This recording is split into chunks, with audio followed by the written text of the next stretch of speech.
स्वागत है दोस्तों। स्टडी फॉर यूपीएससी में हम लोग इकोनॉमी पढ़ रहे थे और आज उसका पार्ट 20 है और हम लोगों ने मनी एवं बैंकिंग की शुरुआत कर दिया था। ये लेसन नंबर 3 है।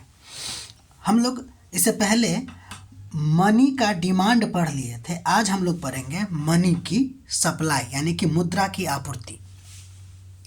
ध्यान से देखिएगा कि किसी भी देश की अर्थव्यवस्था में एक निश्चित समय पर जो मौजूद कुल मुद्रा होती है ना, चाहे वो नगद हो या बैंक के पास जमा पैसा, सबको हम लोग मनी सप्लाई में गिनते हैं।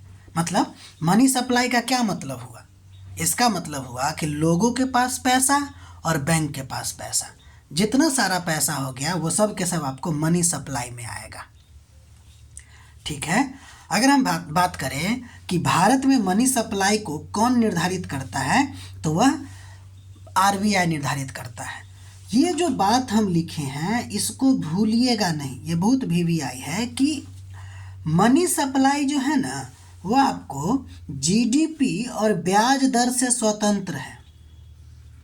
ये क्वेश्चन पूछा जा सकता है कि मुद्रा की जो आपूर्ति है वो जीडीपी पे निर्भर करता है क्या? तो हम लोग कहेंगे नहीं, ना तो ये जीडीपी पे निर्भर करता है और ना ही ये ब्याज दर पे निर्भर करता है। ये आपके लिए यहाँ पे हम नोट लिख दिए हैं कि मनी का डिमांड, इससे पहले जो हम लोग पढ़े हैं, वह हमारे जीडीपी यानी कि इनकम पे और इंटरेस्ट रेट पर निर्भर करता है। लेकिन मनी सप्लाई जो है वो ना तो इनकम पे निर्भर करता है और ना ही इंटरेस्ट रेट पे निर्भर करता है। यानी कि यह जीडीपी और इंटरेस्ट रेट के मामले में न्यूट्रल है।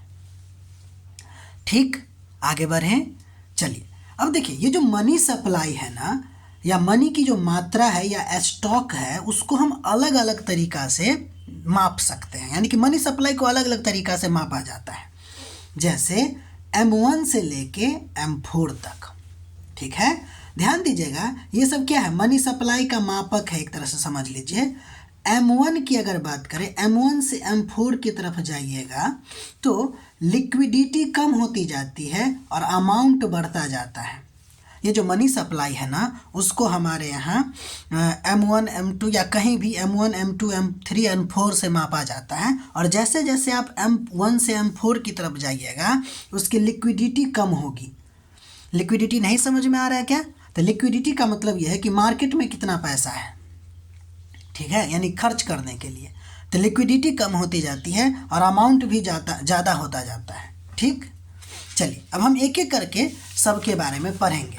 ठीक, अगर आपसे पूछे कि M1 क्या है, तो पहली बात ध्यान दीजिए कि जनता के पास जो जमा करेंसी और नोट है ना, यानी कि करेंसी नोट और सिक्का, जनता के पास जो करेंसी है यानी नोट वाला और सिक्का, उसको हम लोग क्या कहेंगे? M1 कहेंगे।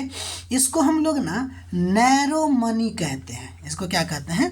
नैरो मनी कहते हैं। यानी कि रोज़मर्रा के ज़िंदगी में जो खर्चा होने वाला पैसा है जनता के पास, वही आपका M1 में आएगा। इसके अलावा बैंक में भी आपका जमा है। मान लीजिए अभी तो UPI है हम लोग के पास, तुरंत अगर कुछ खर्चा होता है तुरंत बैंक से निकाल लेते हैं। तो ये भी आपको बैंक का जो मांग जमा है यानी कि डिमांड डिपॉजिट, जैसे कि बचत खाता, चालू खाता, ये भी आपको M1 में आएगा। और साथ ही साथ RBI के पास कुछ अन्य जमाएं, ये सब के सब आपको किस में आएंगे?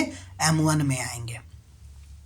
ठीक, तो M1 आपको समझ में आ गया कि इसको हम लोग कहते हैं नैरो मनी। यानी कि सिंपल बात समझिए कि रोज़मर्रा के ज़िंदगी को चलाने के लिए, रोज़मर्रा के खर्चों के लिए जो आपको मनी है उसी को हम लोग क्या कहेंगे? M1 कहेंगे। M2 की अगर बात करें, ये इतना एग्जाम फ्रेंडली नहीं है M2, लेकिन फिर भी इसमें M1 यानी कि ये तीनों तो आता ही है, प्लस डाकघर के पास जो हम मांग डिपॉजिट रखते हैं वो कहलाता है M2। ये खासकर ग्रामीण इकोनॉमी के लिए ज़्यादा ज़रूरी होता है। हमारे यहाँ इतना ना तो एग्ज़ाम फ्रेंडली है, ना ही एग्ज़ाम में पूछा भी जाता है। अब हम लोग आगे बढ़ते हैं। M3, ध्यान दीजिएगा, हम लोग भारतीय संदर्भ में इसको ब्रॉड मनी कहते हैं, व्यापक मुद्रा कहते हैं, क्योंकि भारत में जो साख नियंत्रण होता है ना, वो आपको M3 के आधार पर ही निकाला जाता है। यानी कि साख नियंत्रण जो है वो M3 के आधार पर किया जाता है। ऐसा क्यों किया जाता है? क्योंकि M3 में ना पूरा का पूरा बैंक का मनी शामिल है। देखिए, एक तो M1 में बैंक का M1 आप जानते ही हैं, जनता के पास करेंसी, बैंक के पास मांग जमाएं, यानी कि जो कि आपको बचत खाता और चालू खाता है, RBI के पास जो जमा है, और साथ ही साथ बैंकों की जो टाइम डिपॉजिट होती है जैसे FD हो गया, ये सब। तो M1 प्लस बैंकों की सावधिक जमाएं वो क्या होती है, ब्रॉड मनी, यानी कि M3 में आता है। और RBI इसी का उपयोग करता है किसके लिए, तो साख नियंत्रण के लिए। M4 क्या हो गया, M4 हो गया M3 और प्लस डाकघर की सकल जमाएं, यानी कि डाकघर में जितना सकल जमाएं होती है वो होता है। ठीक है, अब हम लोग आगे बढ़ते हैं, आप लोग इसका नोट बनाते रहिए। ठीक, अब देखिए ये सब जो हम कह रहे हैं कि साख नियंत्रण, तो आगे वही पढ़ने जा रहे हैं कि मनी सप्लाई की अगर हम बात करते हैं ना, तो मनी सप्लाई को नियंत्रण करना बहुत ज़्यादा ज़रूरी है। तो भाई इसको नियंत्रण कौन करता है और कैसे करता है, अब हम लोग इसको पढ़ेंगे। ठीक, तो देखिए भारत में मनी सप्लाई जो है वो RBI के द्वारा होता है, इससे पहले भी पढ़े हैं, और क्रेडिट कंट्रोल के माध्यम से होता है, यानी बैंकों की ऋण देने की क्षमता को हम लोग क्या करते हैं, यानी RBI क्या करता है, रेगुलेट करता है, और उसके आधार पर मनी सप्लाई क्या होता है, रेगुलेट होता है। ठीक, हम लोग पढ़ रहे हैं मनी सप्लाई, तो मनी सप्लाई हम लोगों ने देख लिया था। मनी सप्लाई में हमने ये भी देखा था कि मनी का स्टॉक किस किस प्रकार से होता है, तो M1, M2, M3, M4। अब इस स्टॉक को हमको नियंत्रण भी तो करना जरूरी है, क्योंकि अगर मार्केट में ज़्यादा पैसा आ जाएगा तो भी आप जानते हैं कि क्या होने वाला है, कम पैसा रहेगा तो भी आप जानते हैं कि क्या होने वाला है। तो भाई मनी सप्लाई को नियंत्रण करना बहुत ज़रूरी है, और इसका नियंत्रण आपको कौन करता है, RBI करता है। अपने आप नहीं होता है, ये कौन करता है, इसको RBI करता है। और कैसे करता है, तो क्रेडिट कंट्रोल के माध्यम से। और क्रेडिट कंट्रोल का मतलब बैंक को ऋण देने की क्षमता है ना, उसी को रेगुलेट किया जाता है। ठीक है, उसी को नियंत्रित करके आपको क्या करती है कि क्रेडिट कंट्रोल या मनी सप्लाई को कंट्रोल करती है। अब ये जो क्रेडिट कंट्रोल है, जिसको हम लोग हिंदी में कहते हैं साख नियंत्रण, वो कैसे होता है, तो उसके लिए दो तरीका है। एक है आपको क्वांटिटेटिव क्रेडिट कंट्रोल और एक है आपको सेलेक्टिव क्रेडिट कंट्रोल। ये दोनों कौन करता है भाई, RBI ही करते हैं। ठीक, हम लोग पहले सेलेक्टिव क्रेडिट कंट्रोल को पढ़ लेते हैं। ध्यान दीजिएगा, हम लोग जो UPSC PYQ पढ़ रहे थे, उस PYQ में जो 11 नंबर का लेक्चर है ना, उसमें आपको ये बताया गया है सेलेक्टिव क्रेडिट कंट्रोल के बारे में। तो उसमें क्या क्या था, यही बात सब लिखा गया था कि साख की राशनिंग, चयनित साख नियंत्रण, उपभोक्ता साख नियंत्रण, प्रत्यक्ष कार्रवाई और नैतिक प्रोत्साहन। ये आपको सेलेक्टिव क्रेडिट कंट्रोल है। ये ना सेलेक्टिव का मतलब ही क्या हुआ, किसी खास उद्योग धंधे या किसी खास उपभोक्ता के लिए, ओवरऑल इकोनॉमी के लिए ये काम नहीं करेगा। ओवरऑल इकोनॉमी के लिए सेलेक्टिव क्रेडिट कंट्रोल काम नहीं करेगा। तो कौन काम करेगा, क्वांटिटेटिव क्रेडिट कंट्रोल काम करेंगे। ठीक है, और इसके अंतर्गत क्या क्या आएगा, तो बैंक रेट आएंगे, repo rate, reverse repo rate, CRR, SLR, OMO। ठीक है ना, ओपन मार्केट होता है ये ऑपरेशन। तो हम एक एक करके क्रेडिट कंट्रोल का मतलब कि जो टूल्स है उसको हम लोग पढ़ेंगे, और बहुत ध्यान से पढ़िएगा। ठीक, उम्मीद है आप लोग अपना नोट बना रहे होंगे। अब हम लोग सिंपल चलते हैं बैंक दर के बारे में कि बैंक रेट क्या होता है। ये क्वांटिटेटिव क्रेडिट कंट्रोल में पहला चीज़ पढ़ने जा रहे हैं, बैंक रेट। अब ध्यान दीजिएगा, बहुत ही ध्यान से समझिएगा कि बैंक रेट क्या होता है। तो वह ब्याज दर होता है जिस पर RBI जो है वो कमर्शियल बैंक को लंबी अवधि के लिए बिना कोलेट्रल के ऋण देते हैं।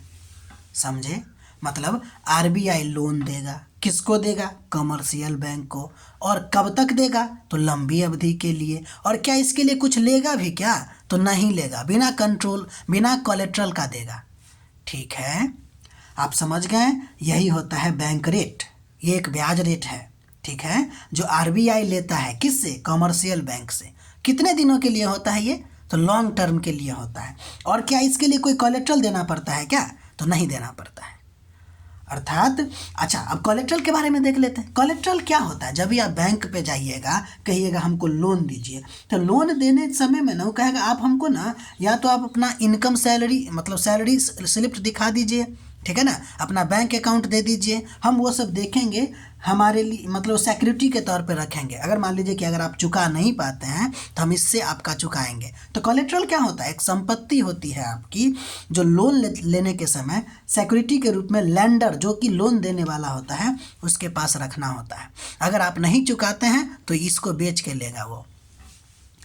ठीक, आगे बढ़े। बैंक रेट समझ गए, अभी और देखते हैं कुछ इसमें।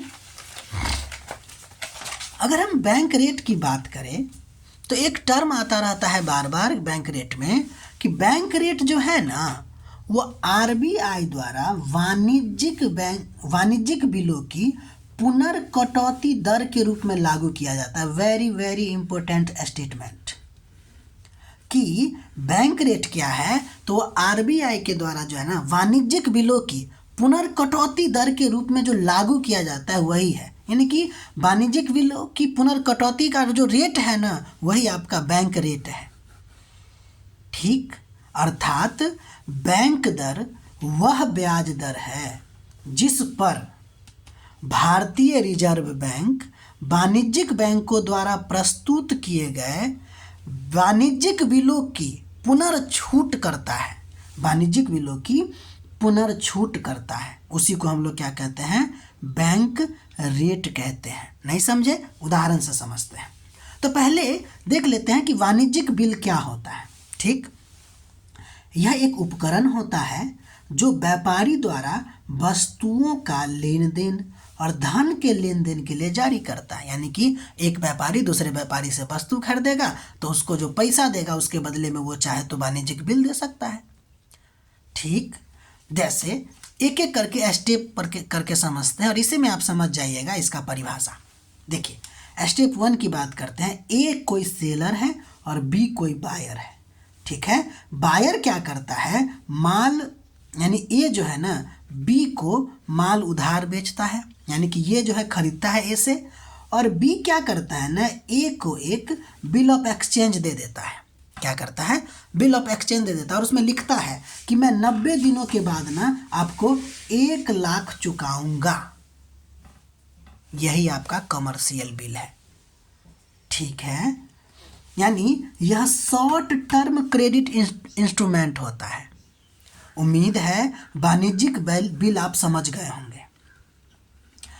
ठीक, अब हम आगे बढ़ते हैं। एक एक शब्द को, इसमें जो जो शब्द है ना उसके आधार पे इसको हम डिफाइन करेंगे। ठीक है, अब उम्मीद है वाणिज्यिक बिल समझ गए। अब देखिए, अब स्टेप 2, वो तो वाणिज्यिक बिल दे के निकल लिया। अब ए को तो पैसा चाहिए। अब मान लीजिए कि उसको तुरंत पैसा चाहिए, तब क्या करेगा?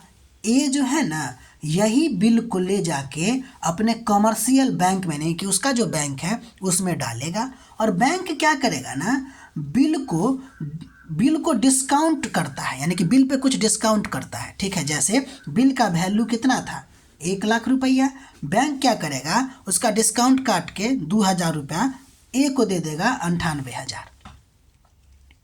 इसी को कहते हैं डिस्काउंटिंग ऑफ बिल। ठीक है, डिस्काउंटिंग ऑफ बिल समझ गए। लेकिन गौर कीजिए, बैंक के परिभाषा में है, यानी बैंक रेट के परिभाषा में है कि वाणिज्यिक बिलों को पुनः छूट प्रदान करता है, यानी कि पुनः छूट, रीडिस्काउंट होता है। यहाँ पे डिस्काउंट नहीं होता है, रीडिस्काउंट होता है। अब देखिए आगे पढ़िए, तो इसी को डिस्काउंट कहते हैं। अब स्टेप 3, बैंक के पास बहुत सारा आपको मतलब कि कमर्शियल बिल जमा हो गया। अब बैंक को भी तो पैसा चाहिए, नहीं तो क्या होगा? लिक्विडिटी समाप्त हो जाएगी, पैसा नहीं दे पाएगा वो, तो बैंक को भी पैसा की ज़रूरत है। अब यही बिल लेके वो जाएगा आरबीआई के पास। आरबीआई क्या करेगा ना, उसी कमर्शियल बिल को फिर से डिस्काउंट कर देगा। उम्मीद है समझ रहे होंगे। इसी को तो हम लोग कहेंगे रीडिस्काउंटिंग। ये जो मतलब रीडिस्काउंटिंग जिस रेट पर किया है ना बैंक आरबीआई, उसी को हम लोग कहेंगे बैंक रेट। समझ में आया बात? इसीलिए बैंक रेट का एक परिभाषा आपको होता है, क्या चीज़ होता है कि बैंक रेट को आरबीआई वाणिज्यिक बिलों की पुनर्कटौती के दर के रूप में लागू करता है। ठीक, ध्यान दीजिएगा, हमारे यहाँ बैंक ये जो वाणिज्यिक बिल है ना उतना ज़्यादा यूजफुल नहीं होता है। हमारे यहाँ व्यापारी ज़्यादातर यूज ही नहीं करते हैं। ज़्यादातर ये आपको यूके, यूएसए इत्यादि में होता है।